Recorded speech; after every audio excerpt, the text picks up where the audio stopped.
What are you willing to pay for more power and influence? You are already more powerful in potential than you can believe. So what will it take?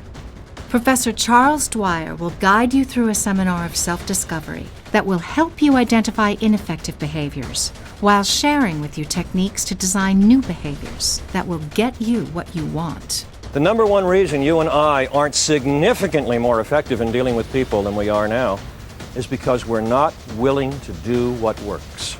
This seminar focuses on the issue of why we choose the path of least neurological resistance. Until you face these obstacles and learn how to overcome them, you cannot increase your effectiveness. Other programs tend to focus on comfortable, safe techniques. This is no Managing Fat of the Month club.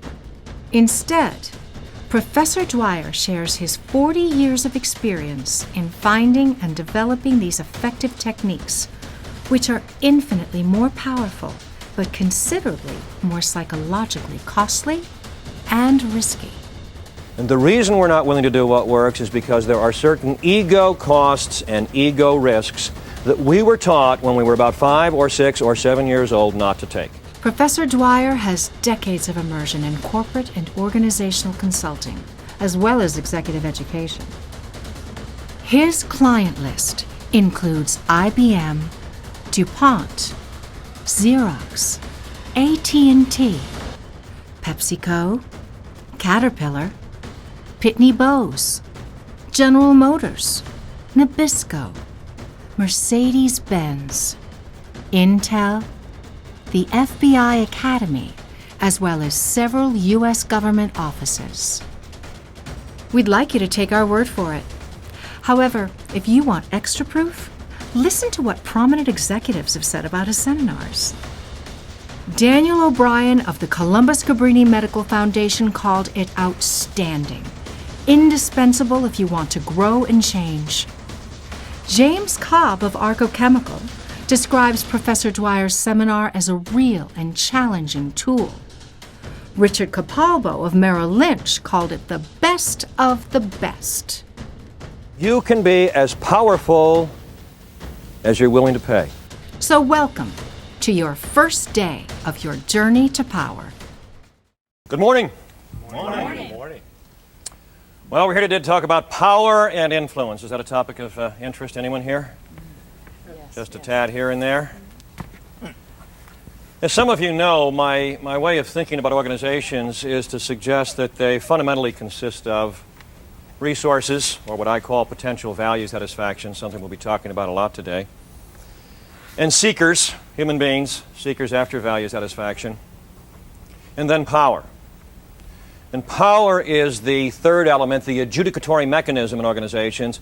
It's what determines which seekers get which resources and which value satisfactions. So that's sort of the broad context within which this topic of power and influence, I think, is of some interest. My assumption here today is that you folks, in fact, want more power. And again, let me do a little reality check here for a moment. Maybe you're not like me. Is there anybody here who has too much power, too much influence in your organization? It's a burden. You're a danger to yourself and others? Not a problem. Anybody here have just enough you wouldn't want any more? Then can I assume you're just like me, you want more power? You want more power to do what? Why, the right thing, of course. The right thing according to whom? Me. So we reasonably clear on that? Now, when I talk about power and influence, I really am almost using them synonymously. Because for me, in organizational context, power is influence. Why? Virtually everything that you and I want out of any organization is under the control of someone else. If they behave in a certain way, we get what we want. If they don't, we don't. I'm in a university context. Who is it that controls much of what I want in the way of value satisfaction? Well, the dean, and my fellow faculty members, and my secretary, and my students, and the support staff. And if they'll behave in certain ways, if they'll take certain actions, if they'll produce certain performances, then the quality of my life is enhanced. If they don't, then there's a diminution in the quality of my life. So I'm going to, in a sense here today, use the words power and influence almost interchangeably. And we want to do is take a good look at what influence is all about. And we have an advantage there. How long in your life have you been influencing people? Since day one, or shortly thereafter. And as a matter of fact, we have a new grandchild, and my daughter-in-law tells me that our granddaughter, in fact, began influencing before birth. If she didn't like something, she let her mother know. So what's curious about this topic in a way is that we've all been influencing people, certainly since shortly after birth, and maybe even before that. And what today is about is finding out what that's all about. What have we been doing? When it succeeded, why did it succeed? When it failed, why did it fail? How can we get better at using whatever we have available to us to get other people to engage in the behaviors and produce the performances that we want? So, there's some good news and some bad news about how to get anyone to do anything you want. And I'm going to give you both. But I think I'll give you the bad news first. We might as well go with the familiar, and then we can end on a high. What's the bad news about how to get anyone to do anything you want? The bad news is there's no magic. Now, you don't look crestfallen. Well, I didn't think there was magic. Oh, yes, you did. Everybody believes in magic, but they're not allowed to use the term magic because that doesn't sound sophisticated. I mean, we're all professionals heading into the 21st century. I don't believe in magic. Yes, you do. And you desperately want magic. Everybody wants magic in human influence. What do I mean by magic? I mean no cost, no risk, guaranteed ways of getting people to do what you want them to do. What sort of magic have you been exposed to? And some of you have been around long enough to have been exposed to a lot of it. We have any victims of MBO here, Management by Objectives? Do you remember that one? No, we've got some of those victims. Any perpetrators? Do you remember matrix management? Zero-based budgeting? Quality control circles, autonomous work groups, job rotation, job enlargement, job enrichment, industrial democracy, participative management, and strategic planning? And I assume these days you are probably in the throes of TQM, or continuous quality improvement. People are always coming up with the management fad of the month. Get the incentive system right. Get the right organizational design. Now, I'm not hostile to those ideas. I use those ideas in my own consulting work. The issue is that they're often put forward, and I fear even more often accepted, as though they're magical ways. Get the right structure and people will behave the way you want. Get the right incentive structure. Get the right MBO in there. Get the right total quality management program in there. But as I assume most of you know, you want a real TQM, you want continuous quality improvement, you're looking at a 5 to 7 year significant commitment in that organization, and most people are not prepared to do that. So what do? They play it like magic. They go to the managerial supermarket and they grab something off the wall and they bring it back and they bring a few consultants in and they put some posters up on the walls and they have a couple of retreats and say, hey, we've got one of those. We're au courant. But it isn't serious. And again, it reinforces this notion that there's some magical recipe out there that you can use. There's no magic. I have been studying human behavior, human influence in organizations full-time for about 35 years.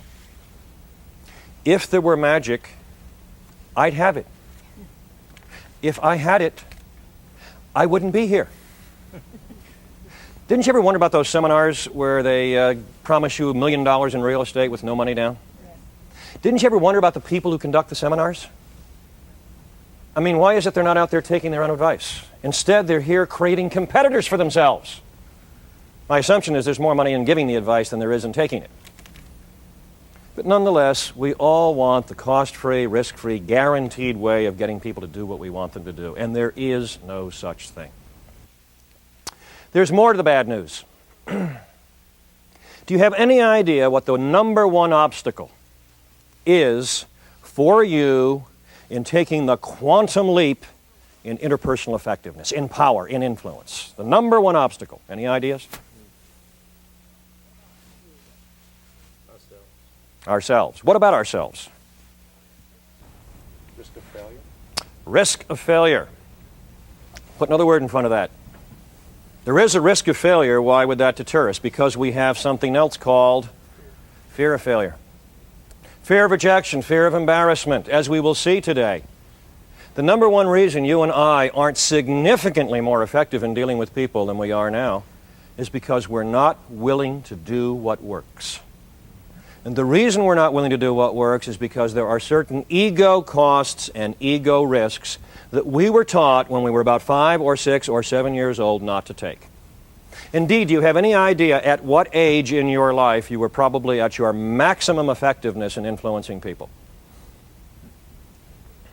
Any guesses? Infancy. Infancy? Well, let's target that with a year. 3. Very good, Stacey. When we're 3 years old, you watch a 3-year-old and see how effective a 3-year-old is at getting what he or she wants. Why?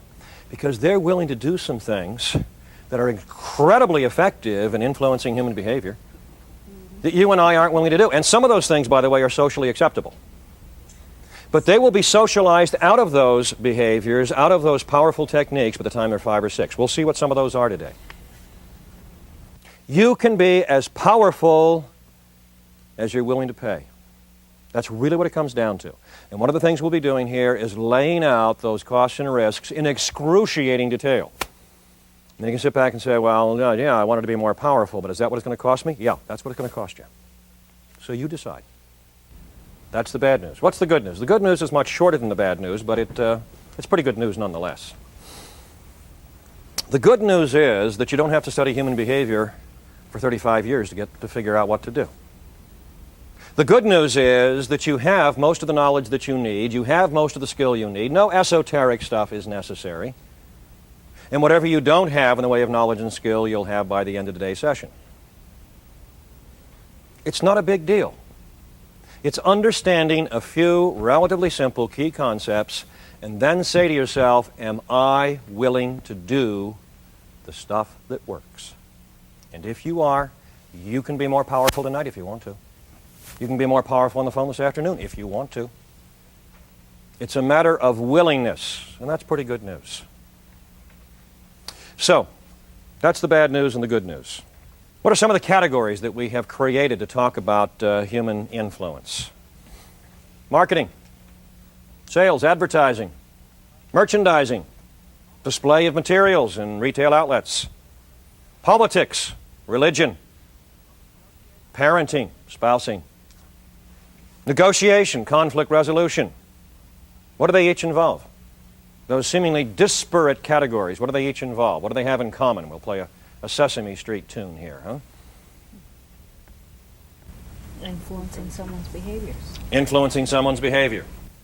Other words or phrases you'd like to use in describing what marketing, sales, advertising, politics, religion. Persuasion. Selling. Convincing.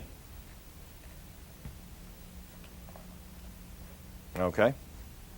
Well, let me take the various words you've used and those categories and then begin to talk about how I see those, because I see them again in a quite idiosyncratic way. They each involve some individual human being somewhere engaged in one or more behaviors designed by that human being to influence the behavior of one or more other human beings. Now take sales, marketing, advertising, politics, religion, parenting, spousing, conflict resolution, negotiation. Do they all have that in common? I think so. Now that particular definition or description that I've given to all of those categories may seem unremarkable to you, but they guide us in very specific directions. Issue number one, when you're trying to influence someone, what is it you say you want from them? How do you think? How do you frame what you want from other human beings? What sorts of words do you use in describing what you want? What do you say? I want more. Give me some examples. I need, but what is it you want from the other person? You want that person to change his behavior. You want him to change your behavior. And I wish you would clean up your room. I wish you would clean up your room, okay? You ought to clean up your room. Oh, now we have an imperative. Study more. Study more. I want a commitment from you. Commitment, there's a good word. What are the sorts of words do you have in your repertoire of things that you want from other people? What do you want from your children?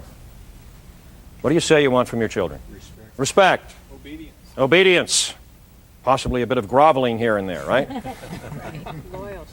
Loyalty. You want that from your children. You also want that from your subordinates, don't you? What do you want from your boss, those of you who have bosses? Respect. Respect. Support. Support, Well, you also want tangible rewards. tangible rewards, Give me a bigger salary. bigger Give salary, me a bigger bonus. Okay. I earned it. Intangible rewards as well. intangible as well. Do you have any idea? Let's pick one of those up. Do you have any idea what a lot of Americans would say they want from their boss? One of those possibly intangible. The opposite of it is micromanagement. Huh? Autonomy. Americans in particular want a sense of control over what they do. We want cooperation from colleagues. We want initiative. We want creativity. We want punctuality. That's the way we tend to have been taught to talk about what we want from other people. But that violates the description I just gave you of sales, marketing, advertising, etc., etc. How does it violate that, huh? What did I say? I said each one of those activities involves some individual somewhere engaged in one or more behaviors designed by that individual to influence the behavior of one or more other individuals, with very few exceptions, most of them that came from Don. Were you giving me behaviors? There's a great curiosity in human influence. When you decide that you're going to spend some time and energy trying to influence someone, a spouse, a boss, a peer, a customer, what has led you to the belief that it is a good investment of your time and energy to try and influence that person? What evidence do you have that they aren't already where you want them to be? How do you know your boss isn't giving you enough autonomy? How do you know your children aren't respecting you? How do you know you're not getting cooperation from your colleagues? How do you know those things? Perception of what? What are you perceiving? Literally, physically in the world, what are you perceiving? Behavior. What you and I do is we pick up a few data fragments of other people's behavior and we draw grand conclusions in our heads about their attitudes and dispositions, their motivations. We attribute all kinds of characteristics to their personalities and to their mental states on the basis of a few fragments of behavior. You go to influence the boss or the child or the peer or the client. How do you know if you were successful? How do you know if they've changed their attitude? What's your evidence? Their behavior. Their behavior. You take in a few new data fragments of the behavior and say, oh boy, Bill has really turned around. It really is amazing how fragmentary this stuff is. But what's interesting about this description is we start with behavior, we end with behavior, and in between we've been taught in a kind of pseudo-Freudian way to talk about motives and attitudes and dispositions and personality characteristics. He has an attitude. So does everybody else. So one of the lessons in human influence that I think is important is to try and get very concrete and specific either about observable behavior or measurable performance. Try to stop talking about attitudes and dispositions and generalized characteristics of other human beings. It is critical to focus in on and understand that which is observable without making all kinds of attributions about what's going on in somebody's head. So lesson one, focus in on the measurable and observable. But my statement had another reference to the word behavior in it that I think is incredibly important. I said each of those things, the marketing, sales, etc., involve some individual human being somewhere engaged in one or more behaviors designed by that individual to influence the behaviors of other people. So when you think about power and influence, think about what you have available to you to influence someone else. And there are lots of answers to that question. What do you have available to you? Why, I have knowledge, skill, experience, authority, my position. And that's what people usually say when I ask that question. Well, I've got a certain amount of experience, I know some things, I have some skills. But those things don't make any difference until they're turned into what? Behavior. One of the ways to think about human influence is to understand that all you have available to you to influence the behavior or performance of any of the 5.3 billion people on the face of the earth, the data fragments of your own behavior. What does that tell us? We have to focus much more intensively, consciously, reflectively, introspectively on the data fragments of our own behavior. What we say and when we say it and how we say it and where we say it and the gestures and the tone and the intonation. It turns out that those data fragments are more than adequate to the task. But it also leads us to an inescapable conclusion. If you want to get more effective in dealing with people, if you want to increase your power and influence in organizational contexts, what is the inescapable conclusion since all you have are the patterns of your own behavior? What are you going to have to do? Change your own behavior. And people sort of get annoyed there and say, well, I'm not the one that needs to change. He's the one who needs to change. sorry. You want to get more effective? What are you going to have to do? Change the patterns of behavior, the data fragments. All of them, of course not. You're already effective, or you wouldn't be in the positions you're in. But if you want to take a significant jump in your effectiveness, then you have to alter the only thing you have available to you to influence anybody, and that's your own behavior. Now, there's a little scene I like to use to illustrate this from the film Charade. Okay? Turns out Walter Matthau, I don't want to spoil this for you, but Walter Matthau's a bad guy. But he doesn't want to appear to be a bad guy. And so he wants to lead Audrey Hepburn to a certain conclusion about who he is and where he stands in this whole case that she's involved in. So he arranges to have her come to a government office at noon. Of course, everybody's out to lunch. What does he do? He slips into the office. The person who occupies the office is gone. The secretary is gone. What I want you to do is watch these data fragments. He sends out some words, some gestures, and those data fragments are beautifully designed to convince the audience, because you don't know he's a bad guy at that time, and to convince Audrey Hepburn that he is who he says he is. And what it demonstrates is how we take in data fragments all the time and draw conclusions. He goes to a cabinet and takes out sandwiches that obviously have to be fresh sandwiches. He walks around the desk. He pops the cork on the wine. Later on, he has a picture of himself and his wife on the desk. He opens a drawer and takes out some photographs. Would any of us believe that wasn't his office and he wasn't who he said he was? Now, again, I'm not telling you to go about deceiving people. What I'm pointing out is you and I live in a world of these tiny data fragments. And if we want more power, if we want more ability to influence people, we have to become more self-conscious about what those data fragments are, and not the intent behind them, not the truth and reason upon which they're based, but how they're being processed in the mind of the person whom we're trying to influence. So much of what we're going to be looking at today is, hey, how do we get better at designing the patterns, and you'll see my reason for using the word patterns, the patterns of behavior that we use out there in the world to increase our effectiveness so that when those data fragments hit people's central processing unit and whirl around in there, they conclude that doing what we want them to do is the best thing they can do to take care of what's important to them. And that's what influence is all about. So let's begin to see what this world of influence is all about in terms of the first act of influence you ever engaged in. I'm going to use this word values several times today. I use that word somewhat differently than most people. Part of what I mean by it is what most people mean by it, that set of intrinsic value satisfactions that are put into your head by the culture generally between birth and about age 7. What do we learn to want? We learn to want security. We learn to want respect and status and autonomy and esteem and acceptance and approval and achievement and success and excitement and challenge and fun. That's all learned, and different kinds of values are learned differently in different cultures. Well, that's what most people mean by the word intrinsic value, or the phrase intrinsic values. But because I want to use that concept values to not only describe and explain behavior, but eventually to influence it, I have to expand the coverage of the concept to include what I would call hardwired, DNA-based, genetically determined values. Now, you're probably more comfortable with the word needs, huh? Do we come into the world neutral, or do we come in with needs, wants, desires, predilections, and preferences? We don't come in neutral, do we? I like to use the word values rather than the word needs to describe those hardwired states because, having been involved in raising 4 children, I tired very early on of their trivialization of the word need. For those of you with children, do you understand? They only have one level of desire, that without which they will expire.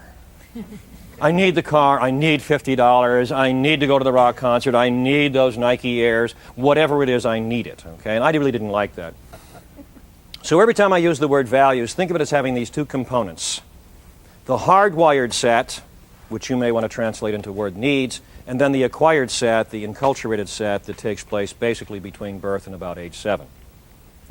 So we come into the world with needs that never leave us, values I will call them, and then the culture comes in and puts another set on top, and that set is pretty well sealed in content by the time we're 7 years old.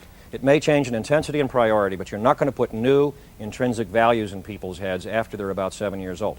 That turns out to be extremely important, as we'll see in a little while. So we're born with values, we acquire values. What else are we born with? Behaviors. Are there things you can do from day one?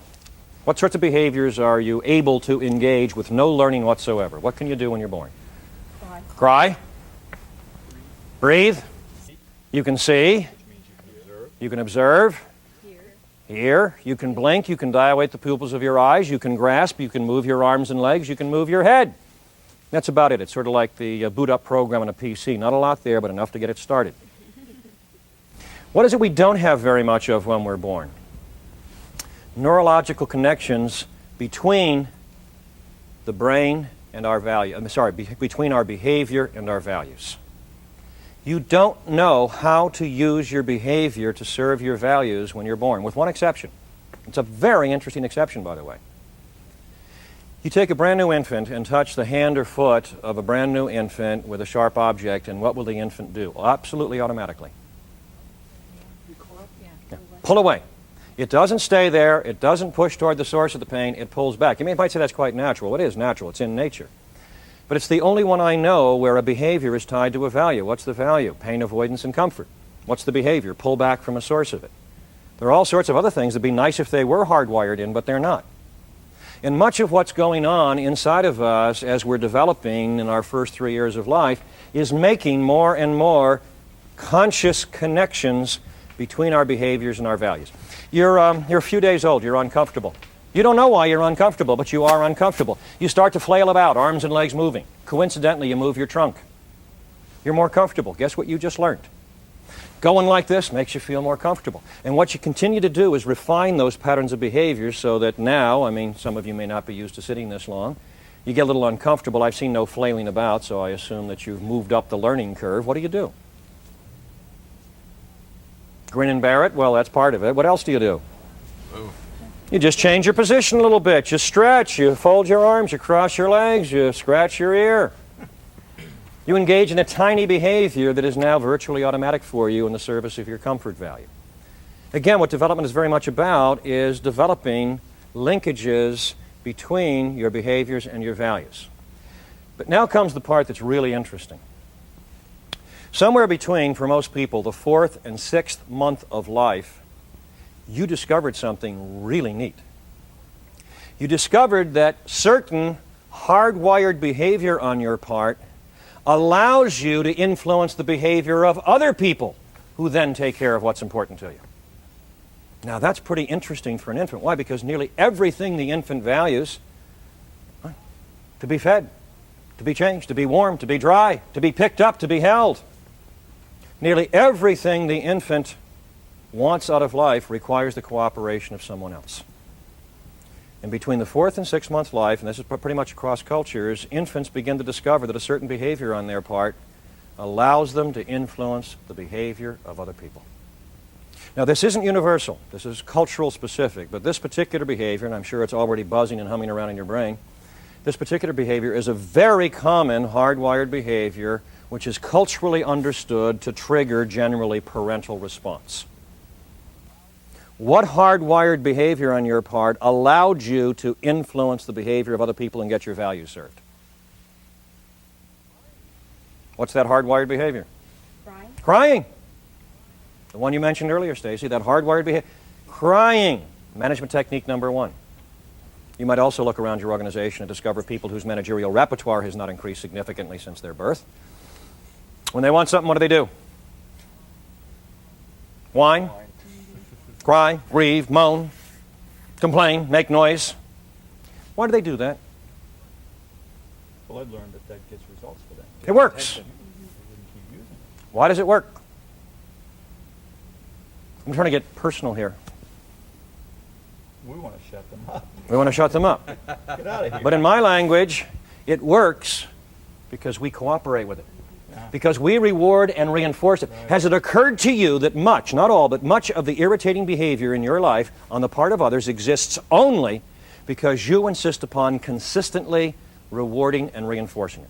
Here's the sort of thing you and I do every day of our lives, and we don't seem to acknowledge it.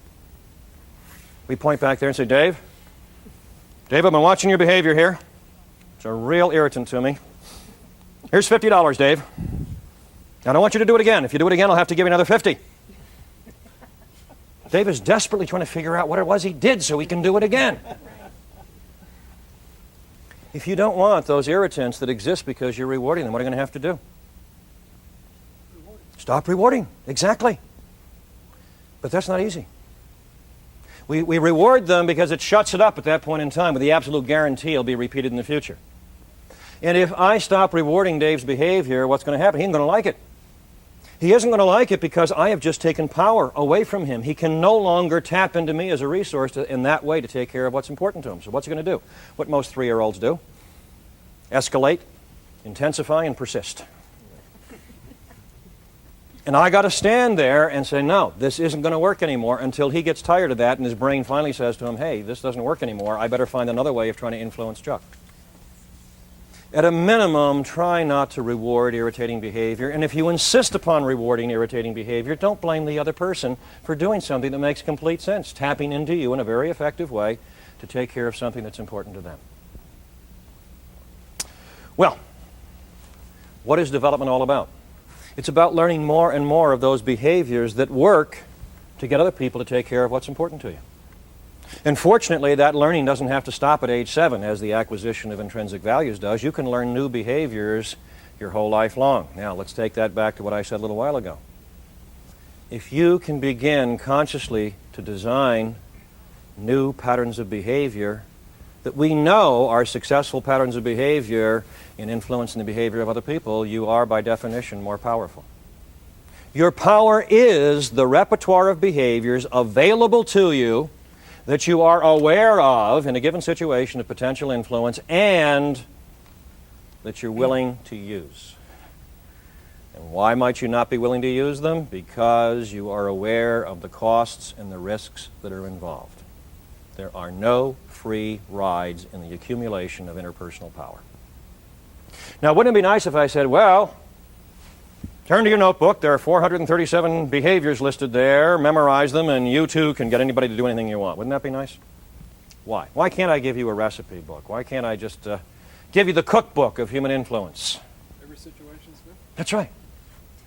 People are complex. People are complex. Situations are different. All kinds of variables. Let's talk about 4 very complex variables that can interact. One, when you're trying to influence someone, what values are you trying to serve and what values are you trying to protect inside yourself? Each human being has their own idiosyncratic set of values that they're trying to serve and trying to protect. You may be trying to protect certain values, therefore there are certain things you won't do. I'm not trying to protect those values, therefore I'm willing to go and do them. One area of variability, our own value system and what we're trying to accomplish in a given situation. Variable number 2. What are the idiosyncratic tendencies and characteristics of the person I'm trying to influence? There are some certain generic traits, and we can talk about those, but hey, there are also some differences among people, and what works with one person isn't likely to necessarily work with another. Indeed, there's a dynamic. What works with Don today may not work tomorrow. What didn't work today may work tomorrow. So there's a dynamic out there that makes enormous differences. Third area of variability. What's the nature of the organizational relationship between you and the person you're trying to influence? I can assure you I use one set of behaviors with my dean, another set with my colleagues, and another set with my secretary, and another set with my students. Why?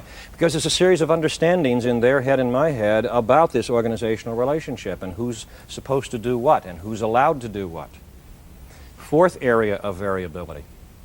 What's the nature of the interpersonal relationship between you and that person? What's the history? Is it a stranger? Then there are certain behaviors that are likely to work. Is it somebody you know? If it's somebody you know, is it a friend or an enemy? Is it somebody who likes you or doesn't like you? Is it somebody you trust or don't trust? As we'll see a little later today. If you trust somebody, there's a whole series of things you can do that you can't do if you don't trust them. There's a whole series of things that you can do if they trust you that you can't do if they don't trust you.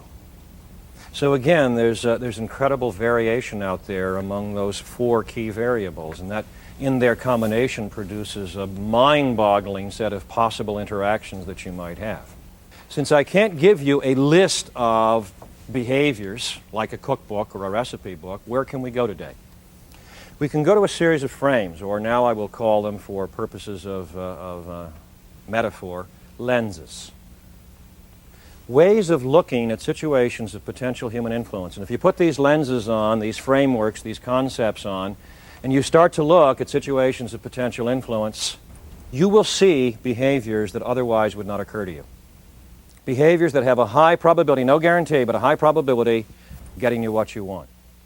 But what again will be true of the behaviors that you discover when you put these lenses on? What will those behaviors imply for you, in addition to possible success? Costs and risks for you. You're going to have to change. We often say things like, oh, I've done everything. No, you haven't. And I'll come up and make a suggestion. Oh, I didn't think of that. Why didn't you think of that? Because it had costs and risks. Not because it might not work, but because it had costs and risks. And your subconscious wouldn't even let that one up into the consciousness because it didn't want to take the risks that were involved. We'll see what some of those are. Because they're quite significant. And if we don't face them, they will operate at a subconscious level and we'll end up with all kinds of reasons and excuses for not being effective in situations of potential power. One of the things you and I learned very early in our lives is that we cannot serve all of our values fully all the time. You can't take care of everything that's important to you fully simultaneously. And there are all kinds of reasons for that. One reason is some of our values may be in conflict. But a far more common garden variety reason is we have to use behavior to serve our values. Behavior requires time and energy. And as far as we know in human history, no one has ever discovered a single behavior at a given point in time that will simultaneously serve all of our values. So what must you and I do hundreds, if not thousands of times a day? Since we can't serve all of our values fully simultaneously, what do we have to do?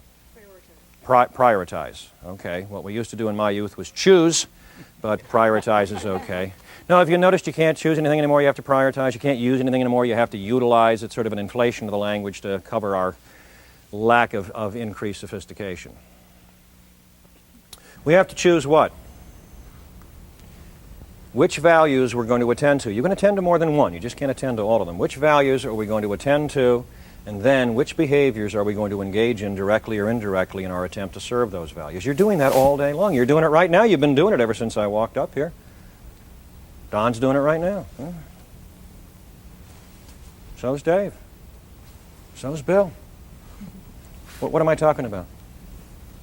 Gestures. Gestures. Change of position. All I see is the behavior, but what is my assumption about the value you're attempting to serve when you make those gestures? One we talked about a little while ago. Comfort. Now, interesting issue. How do you go about making those choices or priorities? That is to say, what mental process do you use? Do you have any idea? You sit there and say, my left earlobe itches. I think in about 3.2 seconds I may scratch it. 1, 2, 3.2. Is that what you do? No, that's not how it's done. How is it done? Automatically. Automatically. Subconsciously. We have habits, programs, tapes, scripts, don't we? And something happens and bang, it goes to a certain pre-learned place in our head and we respond. Why? Why is that the way you do things? It's efficient. It's efficient. Why is it efficient? By the way, it doesn't matter how you answer a question, I'll always ask you another question. So just get used to my mode of interacting, all right? The reason most, not all, but most of what you and I do all day long is on automatic is because of the design of our brains. And when we're talking neurological structure here, that's why you and I make those subconscious automatic choices, programmatic choices the way we do. So if you don't mind, we'll put your brain up here for a moment. The human brain has a certain structure. I'm going to make a very simple and very old distinction between the consciousness and the subconsciousness. Now, we just talked about the subconsciousness. I'm going to include preconscious, unconscious. I just make this distinction. There's a consciousness, and then there's all the rest of that stuff in there. But the consciousness is extraordinarily tiny. So what do we have as a compensatory mechanism? Everything else. Again, I'm just going to sort of conveniently but somewhat inaccurately label the subconscious. What's in there? Well, all of the chemical processes, the maintenance of homeostasis, all kinds of things that go on in our brain that we'll never be aware of. But there's a set of things in there that I'm particularly interested in. It's all of our skills, our knowledge, our beliefs, our memories, our attitudes and behaviors. That's you too, isn't it? that accumulation of your life's experience. You have knowledge in your head, you have skills, beliefs, attitudes, and patterns of behavior. How many of you know how to drive a car, at least in your judgment? Can we see a show of hands on that one? Everybody knows how to drive a car? Very good. Have you ever been out on the highway and suddenly realized you've not been paying conscious attention for the last 25 miles? Panic seizes you. Where have I been? You've been someplace else. But you were probably driving safely. Why? You were on? Automatic pilot. A very efficient automatic pilot, as it turns out. If the brake lights of a vehicle in front of you light up, will that information get to your eyes? Will that send a signal to your brain? Will that cause a pre-established learned switch in the brain to close and send a signal down the body? And what will you do? Your foot will be on the brake before you're consciously aware your foot's on the brake. Our automatic behavioral programs are 7 to 12 times faster than our conscious behavior. You know that yourself if you've ever learned a new sport. Because when you learn a new sport, it's a behavioral program. Initially, what do you have to do? Strike out. Strike out. But more than that, you have to use your consciousness initially before you can put it in your brain as an automatic thing. And you have one of those bad friends who wanted to teach you to play golf, and they said, well, now what you do is you keep your eye on your ball, you keep the balance on both sides, you keep the left, you can't keep all that in your head. So you do one piece, and then you add another piece, and you add another piece if you have a good coach or a good instructor.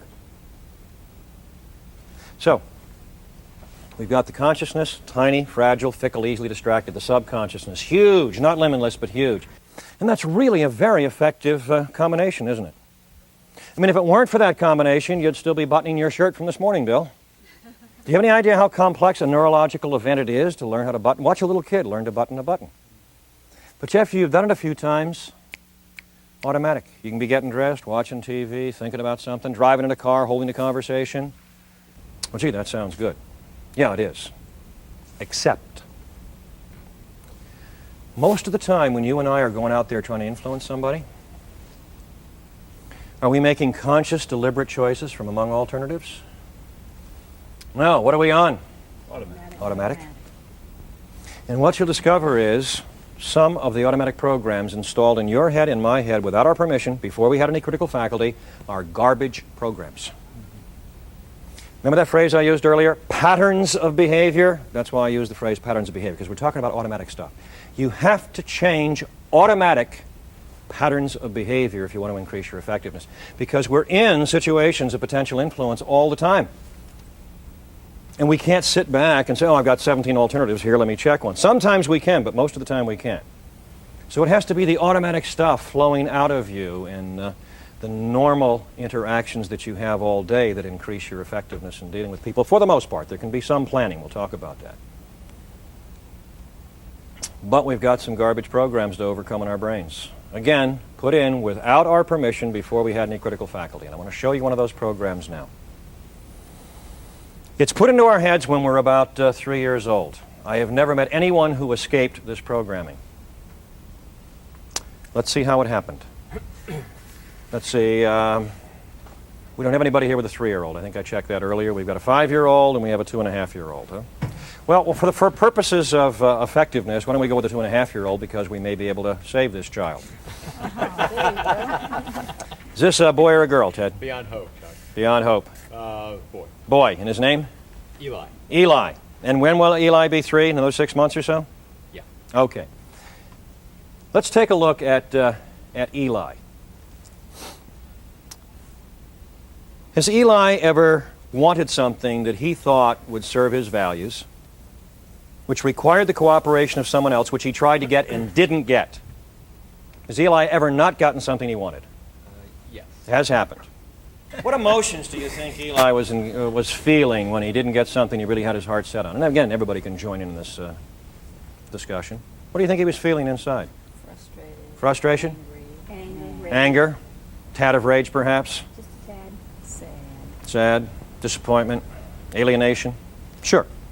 We've all had those experiences many times by 2.5, to say nothing of 3. So there's nothing unusual about not getting something you want, failing to influence someone. But some things are either happening to Eli now or will be happening sometime perhaps in the next 6 to 12 months. What the point I'm making here that's very important is that 2-year-old children don't have much sense of success and failure. They may end up with a little frustration, but they don't know about the societal definition of success and failure. And when they're about 3 years old, we start to put that in their heads as they see, oh, the agony of defeat on TV. They begin to see the joy of success. They begin to discover, however subtly yet powerfully, that this society is built on a notion of win-lose. It's built on concepts of success and failure. And Eli is understanding now, or soon will understand, failure is a bad thing. Failure is socially disapproved. And not only will he be developing an intellectual distinction between success and failure, he will be developing an affective component called fear of failure. This isn't universal against all cultures, by the way. But it's very, very dominant in here in Western civilization and industrialized civilizations in particular. So he's developing something called fear of failure. Next issue. Are you and others instructing Eli yet, and again it may be a bit early for a 2.5-year-old, are you instructing him yet in the cultural necessity of having reasons for things? Do you ever say, why did you do that, Eli? I'm trying to avoid it. You're trying to avoid it. Yeah, okay, so maybe you understand. When we ask a child, why did you do something, we are telling the child it's important for the child to create a reason. Okay, we pretend they already have a reason and they know what it is and they can tell us. Motivation is a very complex, subtle business. And what Eli is going to learn fairly soon is the distinction between parentally acceptable and unacceptable reasons, which is to say his parents will teach him to lie. Has it ever occurred to you how you learn to lie? Can an infant lie? No, he has to learn. How does it learn? Dad says, Eli, why'd you do that? Eli says, give Dad the real reason, he'll be off the wall again. Let's give him this one. He really likes this one. 3-year-olds know what gets rewarded and punished, and so they start to invent and concoct and create reasons. Fourth and finally, are you and others yet, again, Eli's only 2.5, but are you and others attempting to instill in Eli the values of acceptance, approval, self-esteem? Do you think you might be doing some of that? Yeah. Okay. Certainly. One of the things you can do is put the values of acceptance, approval, and self-esteem in their heads, and then you can use a look of disapproval, withdrawal of approval as a way of influencing their behavior. Isn't that neat? Now let's put this together in a little scenario for Eli. He wants something. He wants to stay up late. He wants to watch a TV show. He wants a game. He wants a toy. He wants to go to the zoo. He wants an ice cream cone. He wants something that he believes will serve his values, which requires the cooperation of someone else. He has to be able to influence to get it. He tries and tries and tries. He doesn't get it. He has the familiar rush of negative emotions intensified with the knowledge he's done something socially disapproved. He's failed. But now that Eli, as he moves into being about 3 years old, Eli has to come up with a reason, not for Mom and Dad, a reason in his own head for his failure and frustration. And Eli has to come up with a reason acceptable to self-esteem. You know what Eli's saying? Gee, I'm no good, I don't deserve that toy. Some parents teach their kids that, and they end up needing psychiatric help at a relatively early age. Now, would you say that's a fairly complex psychological task for a 3-year-old child? Come up with a reason acceptable to self-esteem for failure and frustration in your life. I would say so. But since it happened to every one of us about age 3, the culture comes in and helps us, in a way. It gives us a reason acceptable to self-esteem for failure and frustration. Now again, Eli's only 2.5, so Ted may not have heard this yet. And this has happened to Eli. Has he ever said anything like the following? Has he ever said, no fair, not fair? You heard those words from Eli yet? Not yet. Not yet. It's coming to a theater near you sometime in the next 6 months. You look at 3-year-olds and listen to them say that in that circumstance. Now, do you see what that does for Eli? It tells him the cause of this failure and frustration is where? Somewhere It's else. out there in the world. There's a defect in the world. It's a balm, it's a salve for Eli's burgeoning ego. It tells him he's okay. The reason he's failed, the reason he's frustrated is because of a defect out there in the world. You and I learn to say no fair, not fair when we're about 3 years old. When do we stop using it? Never. Shortly after death. Which, by the way, is also known as the final unfairness. The culture says you have to have a reason acceptable to self-esteem. I don't want to just keep saying not fair. They will, but they want to have a little variation in their lives.